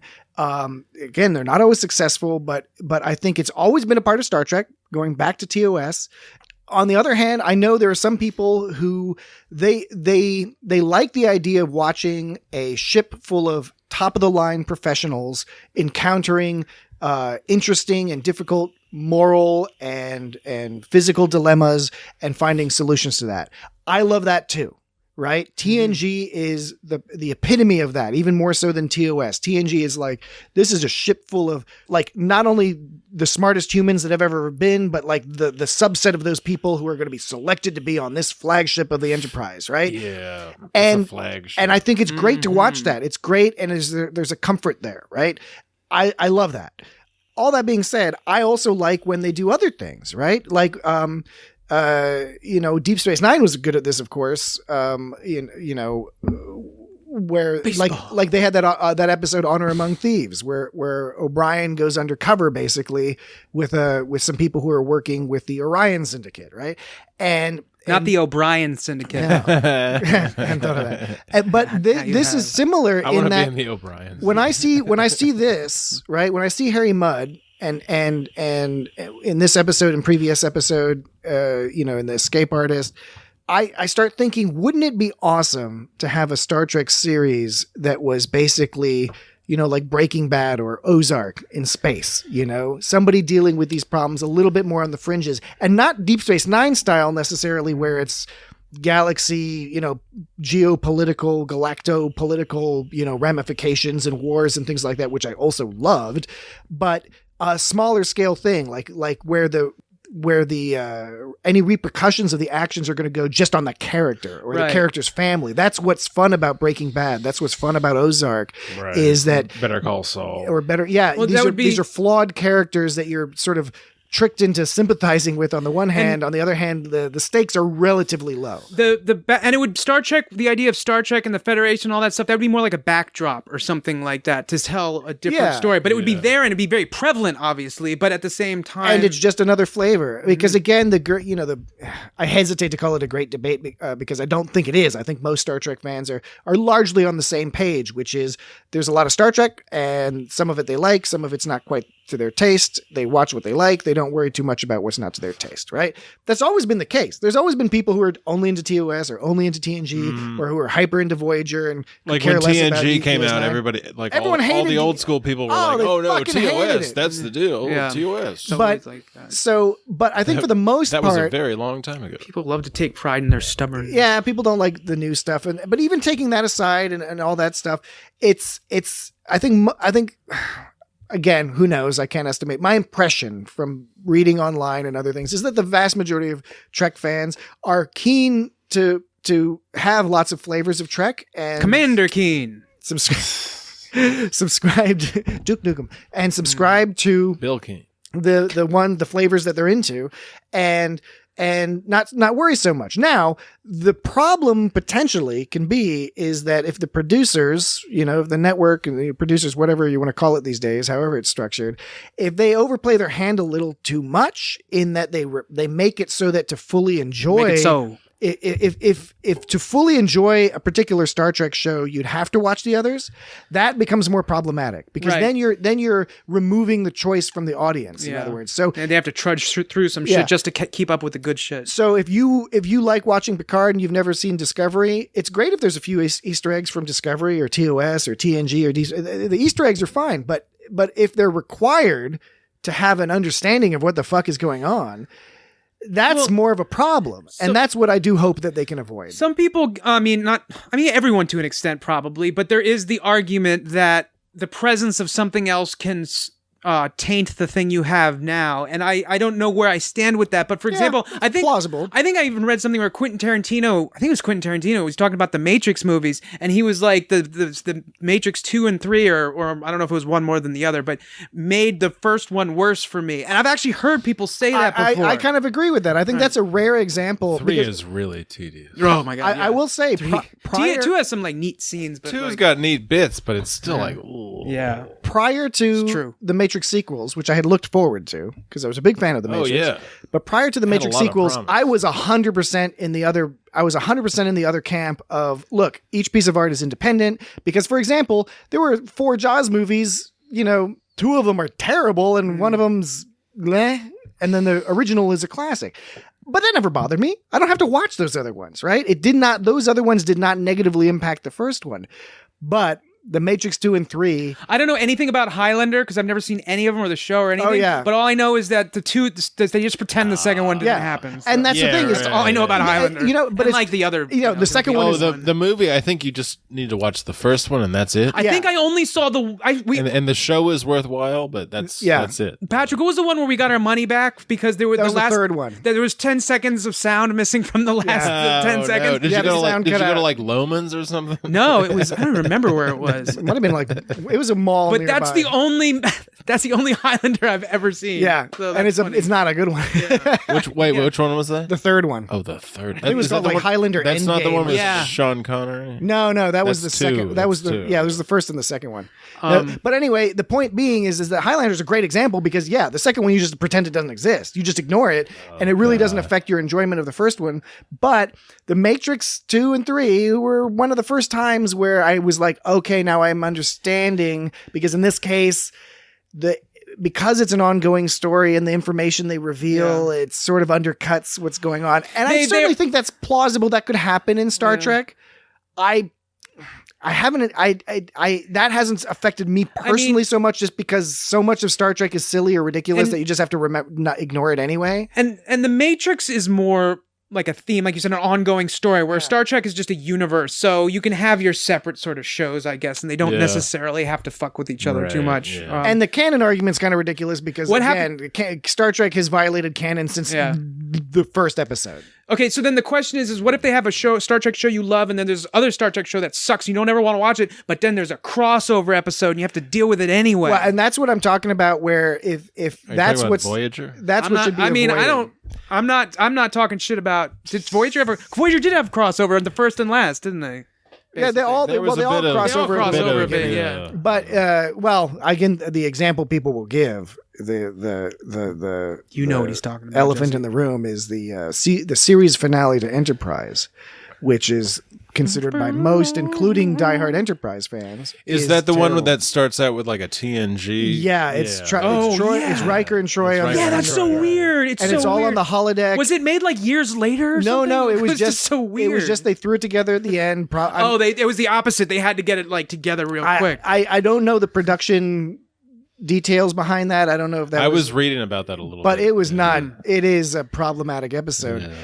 It does have a couple things happen in it which might affect your enjoyment of the rest of the show. But again, it's easy enough just to not even watch it, not to worry about it. And because it is a holodeck episode, you can even just pretend they got it wrong or something. But I mean, everyone should watch it. If you're going through Enterprise, watch it, but just be prepared. If you haven't been already, be warned that Enterprise gets better and better and better and better and better, and then it's got this last episode that just is terrible. Animatrix was a good follow-up to the Matrix. Animatrix is good. Animatrix, really and they're their own individual little stories. Yeah, it's fun. Yeah, own little, and that would be kind of like you could make a Star Trek. I mean, I'm taking that's kind of like what you were sort of kind of saying, I guess, with making a Star Trek show that was more on the fringe. It would be kind of like an Animatrix story. How Animatrix relates to the Matrix. You could have something like this relate to Star Trek, except but it's not required. Yeah. And honestly, we'll see where it goes. The focus so far has been on series, right? So we have Discovery, then there's Picard. Strange New Worlds was just announced that everyone's excited about. Hell yeah. Lower Decks by the Mike McMahon. I don't want to watch Rick and Morty. a show series. I want to watch a show parallel. But trapezoid. But trapezoid. But it would be great if they would do one-off movies. Do a 2-hour movie, brand new characters or old characters. Do a Sulu movie. Do an old Sulu movie. Do a Worf movie. You know, like Star Wars: Shadows of the Republic. Exactly. Pop out content. I think there would be a great value there. And I hope that's eventually the direction, because they've got the in-betweens now, because they've got the short treks, which is the beginning of that, because the short treks really give them room to do some really creative stuff. Sometimes it's directly related to one of the ongoing shows. Other times it's standalone, just sort of a colorful extra tale. But let's do some more of that, but maybe in a longer format. Do a 6-episode one-off, not a series, not an ongoing concern, just a tight knit story like you'd see on HBO or something. Yeah. I'm wondering which it came out first now. If it was Shadows of the Empire, that's what I was trying to say. Shadows of the Empire, the video game, the game or the books? Probably the video game. Well, it was a comic book. It was a comic book before the video game. I believe it was a comic book. Okay. I'm sure somebody's listening and they might know the real answer, but I'm pretty sure that was a graphic novel and then it was a video game. A video. I like the term graphic novel because it always makes me think it's like there's going to be like a lot of graphic, blood, a lot of blood and sex. Right, and sometimes there is. The video probably not in the Star Trek and the Star Wars one. The Shadows of the Empire was published by LucasArts in December 3rd, 1996. That was the video game. Okay. So I don't know. This is probably not really 96. important at all, but I'm really dying to know. I bet you that game had great I bet music. you the graphic novel Yeah, it did. It was really good. Was prior to that. Was it? I mean, I know they have this similar title. Oh, interesting. It says this website, mycomicshop.com, says Star Wars Shadows of the Empire 1996, which I would, but it doesn't say what month. This was in December for the game, so I mean, so maybe they came out about the same time. Maybe they came out because of each other or something. Yeah. Maybe they did a combo release or something, and then the novels. Because at that period of time, Lucas was doing a lot of computer stuff. Lucas, yeah, all the flight games like X-Wing versus TIE Fighter and all those. Yeah, that was a great one too. Shadows of the Empire novel release. I'm sorry. No, TIE I'm not. Fighter. Why am I sorry? Why am I apologizing for the things I do? It's got Star Wars. The novel, it says here on Google, says May of 1996 for the novel. So there's no rules anymore. There never were, Dan. That's the one thing the coronavirus should have taught you. I didn't listen. Oh, There shit. are no- I didn't listen. Okay, wait a minute. What's the Shadows of the Empire novel? Is that different from the graphic? Oh, so you were referring to the comic books. It's a novel. Is there a novel or is it a graphic novel? Dude, what did I say? Listen to the words I'm saying. I know what you said. New York Times bestseller, Shadows of the Empire. It just says novel. Okay. All right, quick question. This is a subject for a different podcast. Wouldn't the bringing in the space whale like into gravity be shitty for the space whale? Yeah, that's a good point. I was wondering that. Like every time I saw that space whale, it was all like, yeah. They had to do something though. They ended up. You know what's funny is Burnham has as much emotion as she doesn't show. She was the only one that gave a fuck about that space whale. Like she was the only one that's like, poor sweet thing. You know? I like that because at first that was true, but then once she was like concerned that there was something up, then she was like, I don't know about that. And then Saru was all like, what the fuck is wrong with you? Of course we have to rescue. Yeah, it's the regulation. You have to rescue it. Technically not a fish. When she felt emotions when she was close to it, you know. Maybe she didn't know it was sick. I don't know. I don't know why she does the things she does.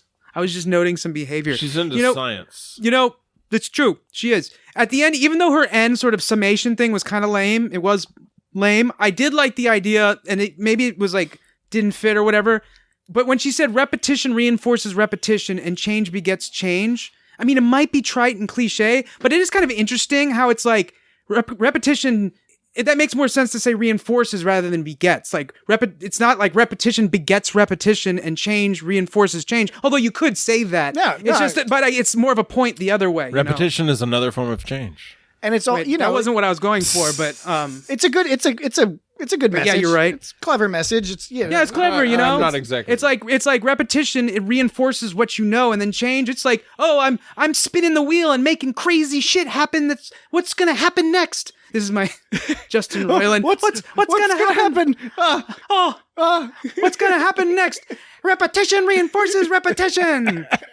That bone was my bone. That's playing my bones.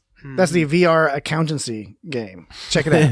I want to play that Trover VR. That's pretty good. I haven't played in VR, but I've played it on the Switch. Oh yeah, I played that on the Switch. It was cool. It was a lot of. All right, so I think we can start closing up. Any last thoughts about this particular episode? I wanted to mention that when Lorca is like Lorca's evil. Jason Isaacs is so fucking awesome. By the way, FYI, totally.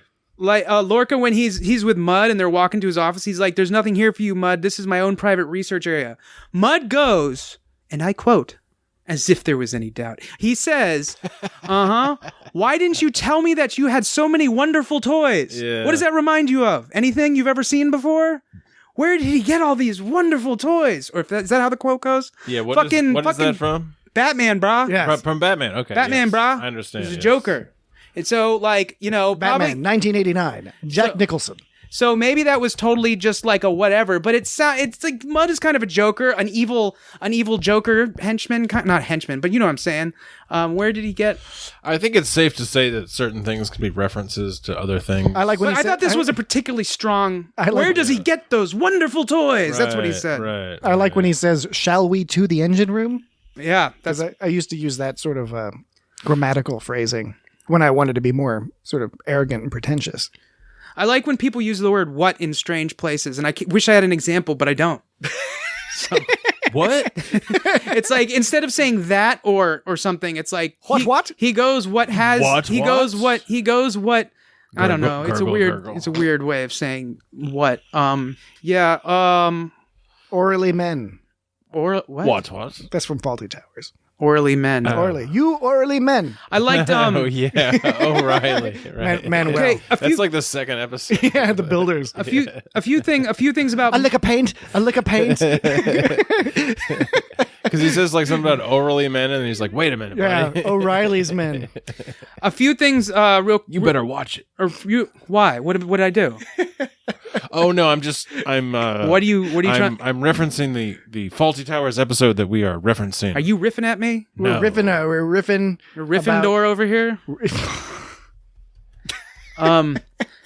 So when Mud was like when Mud came out of the Gormagamber and Gormagander. the Gormagander stomach chamber, Gormagander. Y'all got a Gormagander with the stomach chainer? You got a Gormagander, when they were gander at the Gormagander tummy You got chamber. some time crystals up in there in that Gormagander stomach chamber. time crystals up in there, Get those time crystals right out. Your Gormagander's going to be just fine. One You of don't- those. It's gonna got to the time crystals. You don't got to be pulling no Gormagander into, to put in dear. the zoo. Oh, God, the time crystals, dear.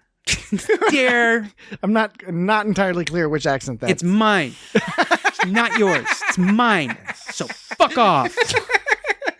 Gormagander. When Mud comes out of the Gormagander, he's wearing that cool campy bug mask. It's like, why? It's awesome. yeah. But that was like kind of like what you were talking about with them sort of making campy. It's like an Andorian space helmet. That's Oh, yeah, basically what it that's- is. he's 'Cause wearing it's got the room for Right. their antenna. It's like how women in the fantasy It was like a bug helmet. in the magic fantasy and other sort of ways women wear chest armor in those kinds of fantastical stories. They always have the boobs on the armor. Yeah. To make room for their boobs. Like, what if they have different? I don't know. But so yeah. And then did you notice how he was shooting everyone with his normal gun, and then arbitrarily he decides to grab his super melting gun and shoot that one guy? Yeah. It's like suddenly the other one wasn't good, and he had to switch to his melt gun, and that guy fucking melted. Okay. When Burnham looks in the TV and they show the camera of Mud going around shooting people, the first guy he shoots flies across the fucking room, and you can tell it's that trick where they put the harness around their chest and pull back on the cord real hard because of the way he falls. But okay, I'm not gonna nitpick because it's fun, right? Whatever. That's to watch that. But that's the whole force equal and opposite reaction. But then you could also just say, well, it's magical phaser lasers. Magical phaser lasers. Maybe it stores electricity as it travels through, I don't know, or stores energy is what I meant to say. Electricity, that'd be stupid. Energy. Are you kidding? Are phaser guns made of electricity, or are they made from phasers? Phaser laser. Plasma. Are they plasma? Is electricity plasma? No. I've got plasma. No, so he shoots It the might guy. be like a particle, sort of. It's got plasma. So Like a proton or a. proton backs on their back and they split. So first, they shoot the guy and he flies across the room. But then the next time, the guy's running at him and he shoots him, and the guy keeps his momentum. He keeps going forward. You know what I'm saying? So how come in one instance he's flying back across the room, but in the other instance he's running at him and he keeps falling forward? Why didn't he fly back too? That's a good question. Yeah, it is. Yeah. So that's just like the Neither Jesse nor I have an answer. But our listeners could send in answers to feedback at Listeners' itsgotstartrek.com. feedback. You are mad. No, I'm Mud. Did you like that, or did you find it annoying? What? When he said, no, I'm Mud? When she's like, "You're mad," and he's like, "No, I'm Mud." I liked it when he called her Petunia. Yeah, I like that too. I like how Lorca didn't give a shit about the Gormagander, because it's like, Burnham was like, I know most about it. I don't give a shit. Yeah, he's like, just go get it done. You just get it done. Yeah, he just didn't want to have to deal with shit. He's just like, just get this so I don't have to think about it. So just FYI, Jason Isaacs, I've heard him in a lot of interviews and I follow him on Twitter. The guy is hilarious. He takes no shit from anybody. And in fact, we're recording on today is Friday, May 22nd. The episode will come out tomorrow. But he was on, I think it was the episode of the Empire podcast, which is a highly recommended podcast. It's far better than this one. It focuses on movies. It's a British from the famous magazine, Empire magazine. But he was sort of on as a co-host. So download the most recent episode. He's been on before. He is so funny in interviews and he has all these great stories about his long career acting. And I've heard him in interviews talking about how much he really enjoyed playing this character, the whole arc of this character. But it's just a really great addition, I think, to the Star Trek canon to have this character in there and to have Jason Isaacs. And I don't know if they'll be able to do it, but it'd be kind of awesome if they could, if his character can show up again. He's good. Okay, so this is, last two things. There was when the computer goes critical drive overload in 20 seconds. The computer, by the way, which was played by Dr. Spatzo or something, like it was it sounded like, from the early 90s. I am Dr. Spatzo. I am Dr. Spatzo. But, so they say overload in 20 seconds. And we all know what happens in shows when they say this is going to happen in 20 seconds or 10 seconds or whatever. It takes like 60 seconds. I fucking counted it. It took 20 fucking seconds. Right. It took exactly 20 seconds. That's according to cool. I did one Mississippi in my head and it was like 20. And I was impressed. So then it blew up and I was like, that took 20 awesome, fucking seconds, and I'm really happy about that. And the last thing I wanted to mention though, really about the time stuff. I did Mississippi in my head. I did my alligator. Stamets is repeating after Burnham, right? So the part where he's up with Burnham and Burnham's calling him crazy, or basically says, you need to go to the medical ward, because Stamets is like, hey, the time loop, the first time around. There's a time loop. And Burnham's like, oh, you need to go. You're crazy. You need to go to sick bay. You need to go to sick bay. And he starts repeating after her. He's saying what she's saying as she's saying it. That was cool. Right, that was cool. I like that. And I'm not going to nitpick, but wouldn't it, like, him doing that change, like, her and make her stop doing that? But she did eventually stop. She did eventually. And how did he must have, how many times? How did he remember it that well? You'd think of all the things. He must have heard it a few times. I guess that's what it was implying. 50 sometimes. So it made me think of 53 times as how many times That's how many times he killed him. Mud killed him, but then 54th, they showed the 54th as well. It made me think about Back to the Future 2 again, which I've been thinking about again, which is when they get the sports almanac, wouldn't the act of Biff betting on the games and winning possibly start changing some of the outcomes of the games? From the whole butterfly flapping its wings. I remember thinking that too. Yeah, because when somebody wins 1 week, no, because he became famous as a result, and so just betting on them. So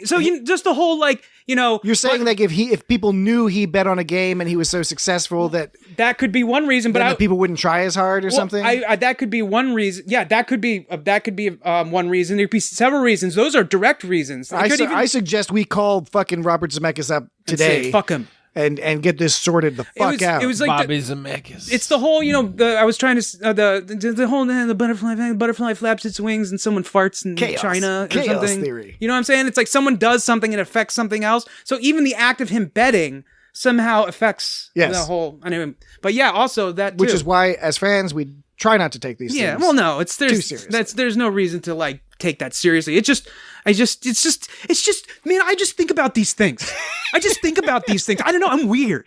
I'm weird. I just think about these things. Most people, I tell them what I'm thinking about, and they're like, he is weird. They're like, what are you talking about? Dan is totally weird. What are you talking about? They say to me, they're like, you think weird stuff, man. And I'm like, I don't know. Maybe I'm just crazy, but I just think about these things. Weird. Why are you so weird? Is that what people say? They say, whoa, you're weird. Get the fuck away from me. You're gross and you're slimy. I've never heard anyone say that about you. Oh, lucky you. I've known you a long time. I wish I were you, Jesse, in that case. All right. Well, that was the episode Magic to Make the Sanest Man go mad.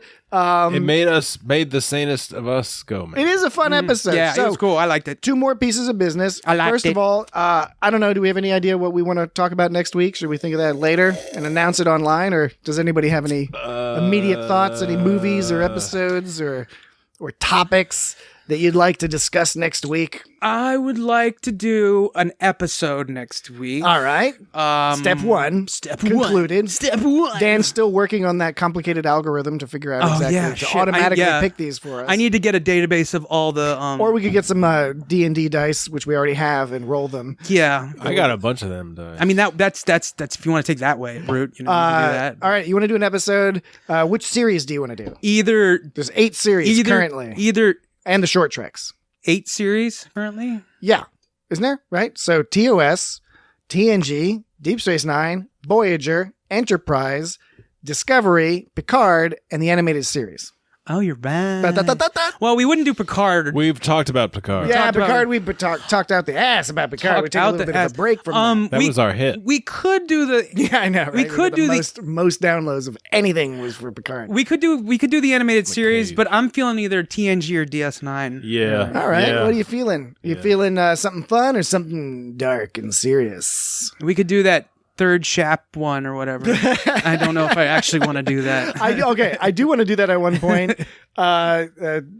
What's often considered one of the worst Deep Space Nine episodes, although I'm a big defender of that episode. It's silly, but anyway, let's do that another time. We could do. There's the one where they those terrorists take over the ship, and Quark is the reason they take it over. But the whole time it's like Quark, and it's like motherfucker, let in some terrorists, and you're just like, oh, that's our Quark. You know, that's our Quark. Yeah, but we don't have to do that. I'm always partial for what a lot of people, myself included, consider to be one of not only one of the best episodes of Deep Space Nine, but one of the best Trek episodes, which is In the Pale Moonlight, which is where In the Pale Moonlight, Cisco enlists Garrick's help to help the Romulans. Moonlight. They're trying to get the Romulans in on the Dominion War.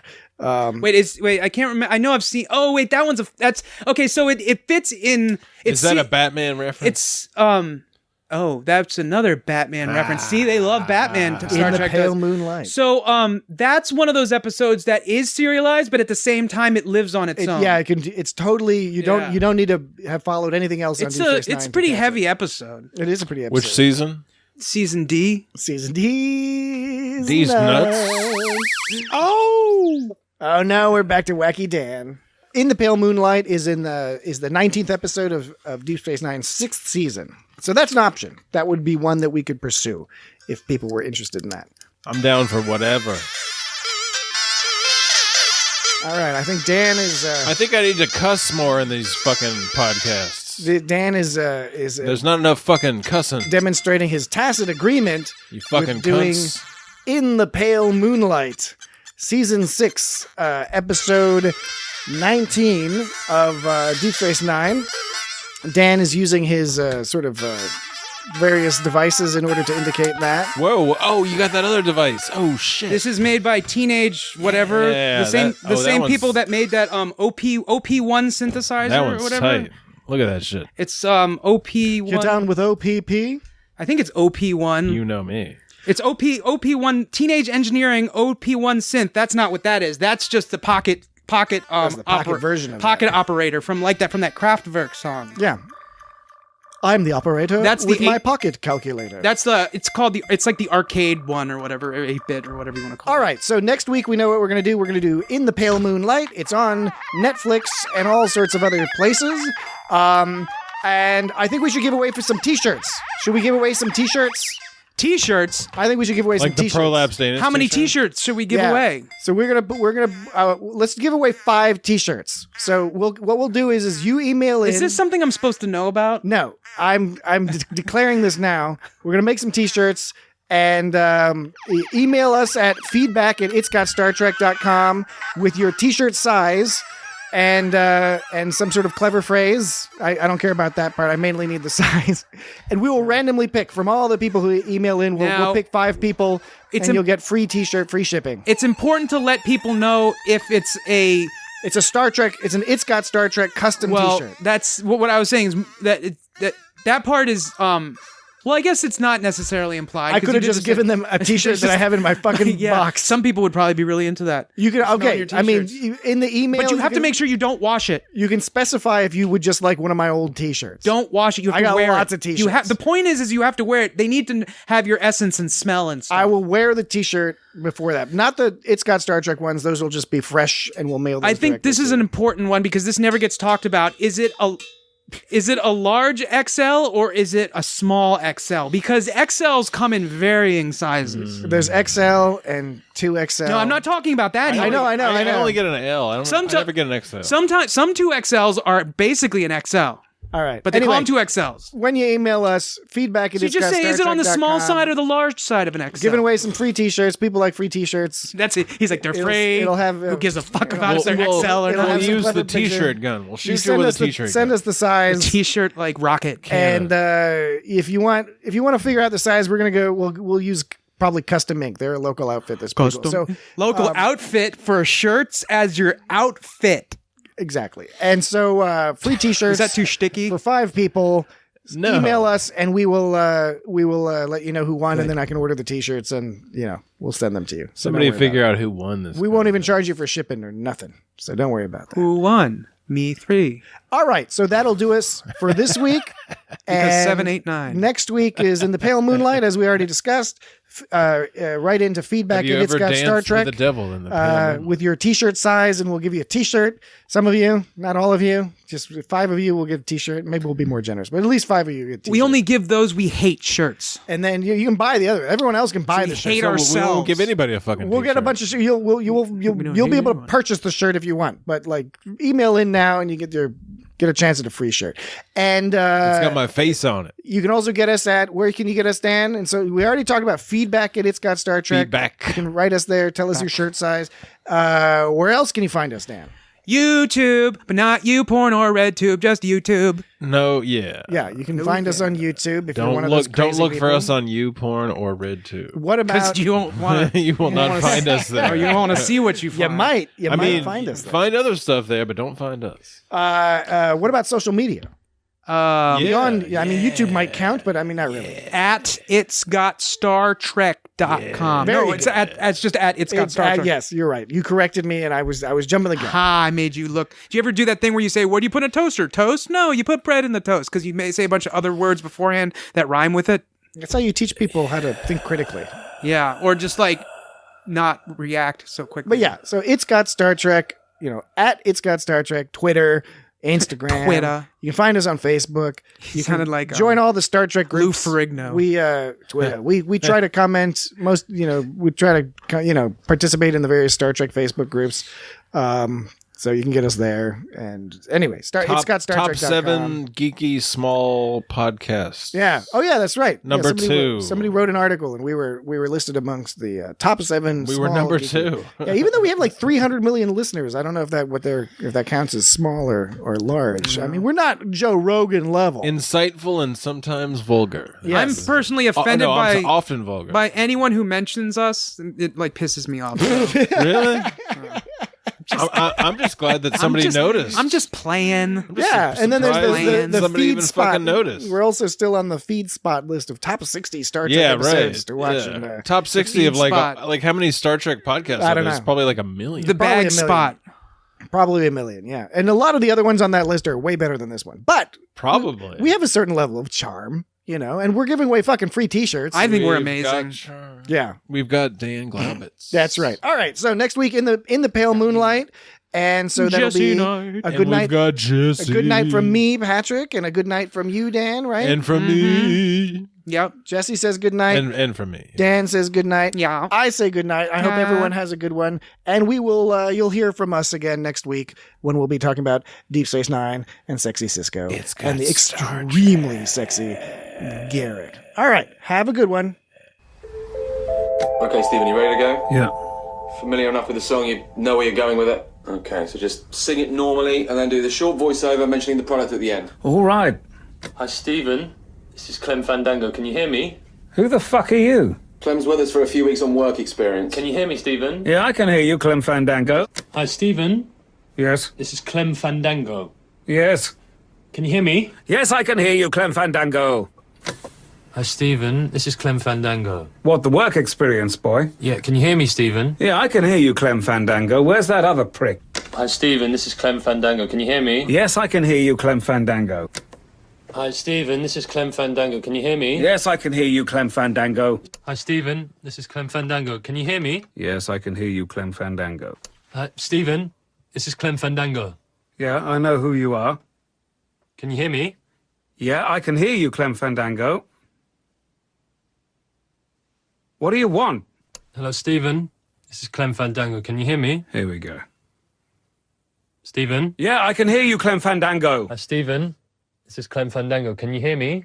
Come on then, Plato. Enlighten me. Hi, Stephen. This is Clem Fandango. Can you hear me? Yes, I can hear you, Clem Fandango. Hi, Stephen. This is Clem H. Fandango. Can you hear me? Yeah, I can hear... Whoa, did you just say Clem H. Fandango? So you've added an H to your name? You don't think you're enough of a prat already? It was Equity's idea, actually. They told me to change my name as there's another actor already apparently called Clem Fandango.